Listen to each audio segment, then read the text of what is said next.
Assalamu alaikum wa rahmatullah, barkanmu da haduwa a takaitaccen darasi kuma mai fa'ida, darasi na 6 wanda aqibatul marid, karshen mara lafiya. Ma'ana kana so kai tsaye ka gane zai rayu ko zai mutu, wanda anan zan yi mana bayani akan ashkal irin waɗannan wanda suke nuni akan rayuwa da mutuwa. In ka zana ramlinka kamar haka zaka tace ka gama, in ka samu hakikanin daidai take bata da galat ko ɗaya, sai ka ɗauki gidan 11, sai ka ɗauki gidan 15 sai ka aifa. Ma'ana wannan abin da ya sauka anan a ramlinka da kuma abin da ya sauka anan, wanda ana mun aifa wannan da wannan zai ba mu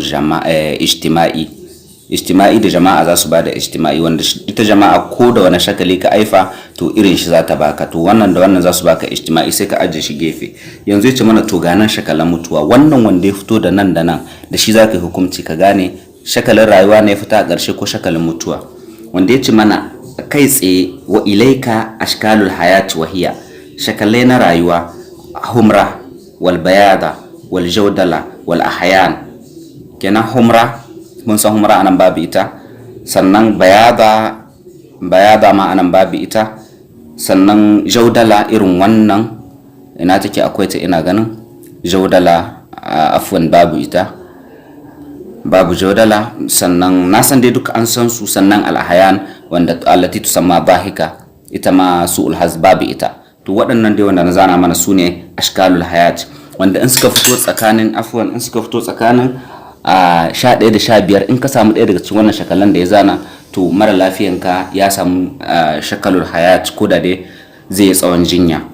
Yace wa ilaika ashkalul maut wahiya, shakalai wanda suke nuna kai tsaye mutuwa al-ijtima'i kama wanda muka samu ana, wal qabda dakila da qabla dakila irin wannan, wa al-aqala wal inkis da aqala wannan da kuma inkis, wanda nan ya rufe nan ya rufe nan ya rufe kasa ya bude idan takwas a taskin da muke taya kan shi.